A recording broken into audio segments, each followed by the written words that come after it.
किसी का ध्यान नहीं है। बहुत कुछ किया है, उस पर किसी का ध्यान नहीं है। हे राम कहा कि हाय राम कहा, इसी में बहुत लोग लगे। बहुत सारे संगठन हैं जिन्होंने बाकायदा लिटरेचर बनाया है उस पर, और वो लिटरेचर पूरे देश में बांटा जाता है और एक खास तरह की मानसिकता तैयार की जाती है गांधी जी को गाली देने की। तो मेरा आपसे एक ही विनम्र निवेदन है, और वो मैं शायद मेरे कन्विक्शन से कह रहा हूं। पिछले 10-12 साल गांधी जी को मैंने बहुत पढ़ा और उनके तरह से जीने की कोशिश भी कर रहा हूं। उनके तरह से जीने की जो एक कोशिश मैंने की है ईमानदारी से, उसको मैं आपसे शेयर करना चाहता हूं। मैंने आज तक मेरा पर्सनल बैंक अकाउंट नहीं बनाया और आगे बनाने की संभावना नहीं।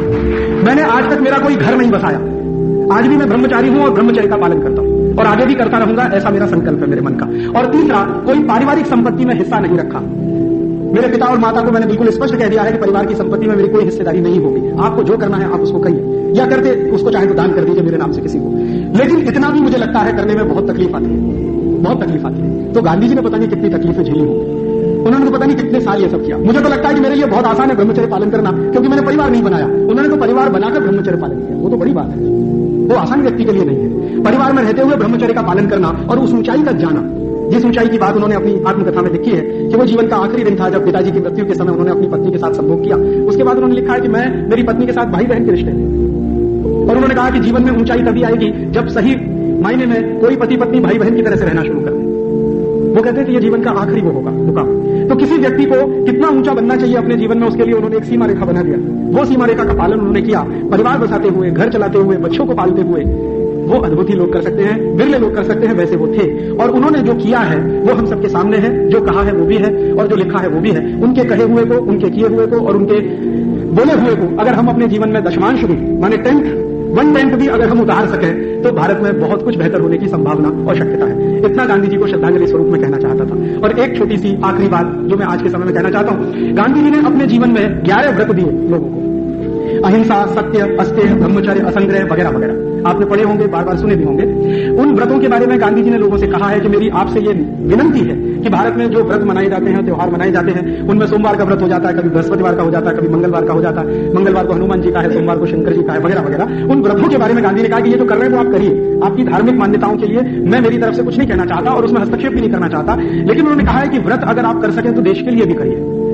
एक तो हम व्रत करते हैं मोक्ष के लिए कि हमें मोक्ष मिल जाए। हमारे जीवन में एक मान्यता हमने रखी हुई है और वो मान्यता ये है, आप जितने भी लोग यहां बैठे हैं आपके साथ मैं भी इसमें शामिल हूं, हम सबकी मान्यता यह है कि पुनर्जन्म होता है, बार बार जन्म होता है, व्यक्ति बार बार जन्म लेता है। और हमारे जो धर्मशास्त्र है या बड़े जो धर्म गुरु हैं उनकी बात अगर आप सुने और उसको कभी समझने की कोशिश करें तो हर एक धर्मगुरु या हर एक धर्मशास्त्र ये कहता है कि भारत में जन्म लेने वाले को 84 लाख योनियों में से गुजरना पड़ता है। कभी मच्छर बन सकते हैं, कभी मक्खी बन सकते हैं, कभी गाय बन सकते हैं, कभी बैल बन सकते हैं। मनुष्य बनना बड़ा मुश्किल होता है और मनुष्य की योनि मिलना तो बिरले लोगों को मिलता है। उसके बारे में सांख्य दर्शन है, वो ये कहता है कि आपने पुराने जन्म में कुछ अच्छे कर्म किए होंगे तो आप शायद मनुष्य बन गए हैं। तो गांधी जी ने उसी दर्शन को आगे बढ़ाते हुए लोगों के सामने ये कहा कि आप अपने मोक्ष के लिए अच्छे काम करें, व्रत करें, धार्मिक मान्यताओं का पालन करें, वो तो ठीक ही है, लेकिन देश के कल्याण के लिए भी व्रत करिए, ये उनका कहना था। और उनका यह कहना था कि अगर भारत का कल्याण नहीं होगा तो आप में से किसी को मोक्ष नहीं मिलेगा। बिल्कुल स्पष्ट कह दिया। यह कहने की हिम्मत आज तक किसी धर्मगुरु में नहीं हुई। मैंने हिंदुस्तान के इतिहास में शंकराचार्य से लेकर आज तक बहुत सारे धर्मगुरुओं को पढ़ा और काफी को आज के जमाने में सुना भी। किसी में हिम्मत नहीं है यह कहने की कि जब तक देश का कल्याण नहीं होगा तुमको मोक्ष नहीं मिलेगा, तुम्हारी आत्मा भटकती ही रहेगी। तो देश का कल्याण कर लो, तुम्हारा मोक्ष अपने आप हो जाएगा। और फिर किसी ने गांधी जी से पूछा कि आप ये सब काय के लिए करते हैं, अंग्रेजों को भगाना, हिंदुस्तान को नए सिरे से खड़ा करना। तो गांधी जी ने कहा ये सब मैं मोक्ष के लिए करता हूं। ये मत कहना कि भारत की आजादी के लिए करता हूं, ये उनका लिखा हुआ वाक्य है। ये सब मैं मोक्ष के लिए करता हूं। तो किसी ने कहा मोक्ष माने क्या, कि ईश्वर की प्राप्ति। तो ईश्वर की प्राप्ति के लिए मैंने ये तय किया है मेरा रास्ता। तो उन्होंने कहा कि इससे ईश्वर की प्राप्ति कैसे होगी। तो वो सुनाने लगे, देखो भारत आजाद हो जाएगा, आजाद होने के बाद खुशहाल हो जाएगा, गरीबी खत्म हो जाएगी, बेकारी खत्म हो जाएगी, भूखमरी खत्म हो जाएगी, अन्याय नहीं होगा, हर व्यक्ति को सम्मानजनक जीवन बिताने का अधिकार मिलेगा। ये सब जब हो जाएगा तो मुझे मोक्ष मिल जाएगा। अब आप देखिए, इतना बड़ा योगी आदमी किस बात की कल्पना करता है। हम लोग कल्पना करते हैं ना, मोक्ष उन्हीं को सिद्ध होता है जो योगी होते हैं। और योगी कौन होता है, जो अपने को दूसरों से ऊपर उठा लेता है। लेकिन गांधी जी कह रहे हैं कि मैं अकेला ऊपर नहीं उठूंगा, ये सबको अपने साथ ऊपर उठाऊंगा, तब मुझे मोक्ष मिलेगा। इससे बड़ा योगी पुरुष कौन होगा।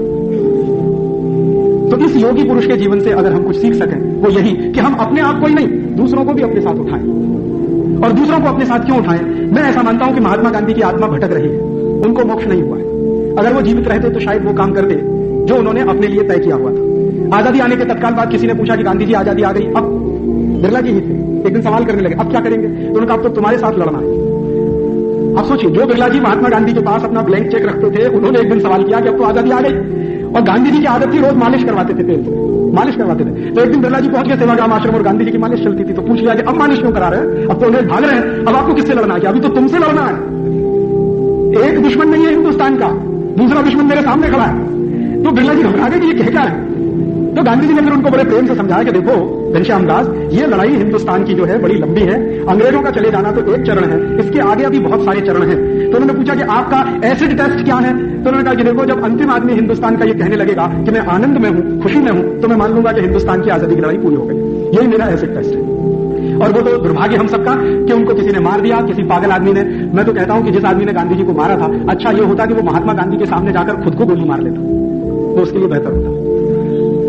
उसने बजाय गांधी जी को गोली मारने के अपने को गोली मार लेनी चाहिए थी, वो उसके लिए ज्यादा बेहतर होता। लेकिन खैर ठीक है, दुर्घटनाएं होती रहती हैं और आगे भी होती रहेंगी, उसके लिए कभी अफसोस नहीं करना चाहिए। हमें ये भी अफसोस नहीं करना चाहिए कि गांधी जी हमारे बीच में नहीं है, क्योंकि वो हमेशा लोगों से ये कहते थे, कार्यकर्ताओं से, कि मैं रहूं ना रहूं, मेरा जीवन तुम्हारे लिए संदेश की तरह से है पूरा। मैंने मेरे जीवन भर जो किया वो आपके लिए संदेश जैसा है। तो गांधी जी के संदेश का अगर हम थोड़ा सा विश्लेषण करें और आज की परिस्थिति को देखने की कोशिश करें, तो मैं ऐसा मानता हूं कि उनको अभी मोक्ष नहीं मिला है, उनकी आत्मा कहीं ना कहीं भटक रही है। उसके 3 बड़े कारण हैं कि उन्होंने जब ये कहा था कि भारत का जब अंतिम व्यक्ति आनंद में रहेगा, खुशी में रहेगा, तो मैं मान लूंगा कि सारे काम पूरे हो गए हैं। वो अंतिम व्यक्ति अभी भी बहुत कुछ चीजों से वंचित है। भारत की इस समय आजादी 1 करोड़ से थोड़ी ऊपर हो चुकी है, और 100 करोड़ से ऊपर हो चुकी है।